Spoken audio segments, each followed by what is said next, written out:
మన అంశం ఏంటంటే ప్రభువా నా జీవితం నీ కొరకే. యోబు గారికి ముందు ఎంత దేవుడు ఎంత ఆశీర్వాదం చూపించాడు. ఆయన ఎంత ఆశీర్వాదాలు ఆ లోకంలో ఎవరైనా ఉన్నారు. అంత ఆస్తి ఇచ్చి తర్వాత ప్రభువే మళ్ళీ తీసేసుకున్నాడు. అన్ని తన కుమార్తెలు అందరినీ చంపేశాడు. మళ్ళీ అది దూరం చేసేసాడు. దూరం చేసిన తర్వాత కూడా దేవుడు ఆయనకి విడిచిపెట్టాడు. యోబు గారు భార్య అయితే అన్నిటి కోల్పోయిన తర్వాత కూడా నువ్వు ఇంకా దేవుడిని ఆరాధిస్తున్నావా అని చెప్పేసి దేవుడిని నమ్మొద్దని చెప్పి యోబు గారిని ఎంత అయినా కూడా దేవుడు చావైనా సరే ఆయన కొరకే నేను కనిపెట్టుకొనిచున్నానని చెప్పి చెప్తున్నాడు. అలాగే ఆది కాండంలో హేబేలు కయ్యేను ఉంటారు కదా. కయ్యేను అర్పణ దేవుడు అంగీకరించలేదు. హేబేలు అర్పణకు దేవుడు అంగీకరించాడు కాబట్టి కయ్యేనుకి పుల్లు వచ్చేసి కయ్యేను వాళ్ళని చంపేస్తారు. నీతి మంత్రుల రక్తము దేవుడికి పాల్పడి కయ్యేను చనిపోయిన తర్వాత కూడా ఏబేలు చనిపోయినప్పుడు తర్వాత చనిపోయిన తర్వాత కూడా తనకు దేవుడు తన రక్తము మొదలుపెట్టిందని చెప్పి ఆదికాండంలో ఉంటుంది. ఆ తర్వాత యాకోబు విషయంలో కూడా యాకోబు దొంగతనంగా తన తల్లి చెప్పిన మాటతో అన్నయ్య ఆశీర్వాదాన్ని తను తీసేసుకుంటాడు. అలా దేవుడి కోసం చూడలేదు. నేనే ముందు ఉండాలి, నా అర్పణ అంగీకరించలేదని చెప్పి వాళ్ళు కుయుక్తితో తీసుకున్నారు. అదే యోబు గారు అయితే అలా కాదండి. యోబు గారు నేను చచ్చిపోయినా సరే ఆయన కొరకే జీవిస్తాను, ఆయన కొరకే కనిపెట్టుకొని ఆయనతోనే ఆయన సన్నిధిలో నా ప్రవర్తన న్యాయాన్ని రుజుపరుచుకుంటానని చెప్తున్నాడు. పునాదులు పాడైపోయిన నీకు ఏమి చేయగలరు? యెహోవా పరిశుద్ధ ఆలయంలో ఉన్నాడు. యెహోవా సింహాసనము ఆకాశమున్నది. ఆయన నరులను కళ్ళారా చూసినప్పుడు తన దృష్టి చేత ఆయన వారిని పరిశీలిస్తున్నాడు. యెహోవా నీతిమంతుల్ని పరిశీలిస్తాడు.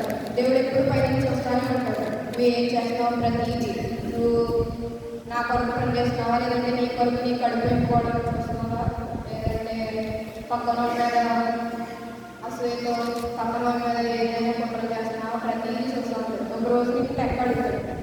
నువ్వు అప్పుడు నా కోసం ఏం చేసావని అడిగితే నువ్వు చెప్పడానికి ఏదో కారణం ఉంటాను. కారణం లేదంటే మేకలకు ఎడమవైపు ఉన్న వాళ్ళ నా తండ్రి చేత ఆశీర్వదింపబడిన వాళ్ళ ఎడవకుడి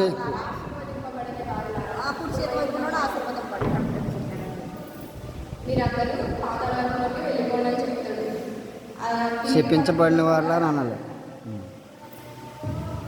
అపోస్తలుడైన పౌలు పిలిపిల ఆయన చెప్తాడు, బ్రతుకు క్రీస్తే చావైతే బ్రతుకుట క్రీస్తే చావైతే లాభం. దావీదు గారు కూడా చెప్తారు, మనుషులు నమ్ముకోవడం కంటే యెహోవాను ఆశ్రయించడం మేలు. రాజు నమ్ముకోవడం కంటే యెహోవాను ఆశ్రయించడం మేలు. నీకు ఏదైనా కష్టం వచ్చిందనుకో, దేవుడికి ప్రార్థించి ఒకసారి చేయి, 2 సార్లు చేయి. వినకపోతే మళ్ళీ ఇంకొకసారి చేస్తా ఉంటే దేవుడికి ఏదో రోజు ఖచ్చితంగా ఇస్తాడు. అంతేగాని నువ్వు అడిగి ఏనండి అది నీకు ప్రార్థన చేస్తానని చెప్తాను, కానీ మనుషులు ఎప్పటికీ చేయరు. మనుషులు చేస్తానని చెప్పి ఒకసారి అడుగుతావు, 2సారి అడుగుతావు, ఏదోలా తప్పించుకోవాలనుకుంటావు. అప్పుడు నువ్వు వేరే వాళ్ళకి ట్రై చేస్తావు. అదే దేవుడికి ఒకసారి చేయి, 2 సార్లు చేయి, ఎన్నిసార్లైనా దేవుడిగా చేయి, ఎవరికి చేయకుండా దేవుడికి ఖచ్చితంగా ఏదో ఒక రోజు పెద్ద కార్యం చేస్తాడు.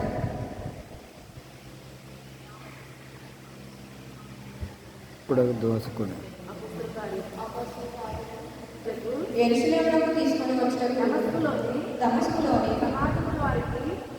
సమాజంలో వారికి పత్రికలు ఇవ్వని అడిగాడు. అతడు ప్రయాణం చేయొచ్చు.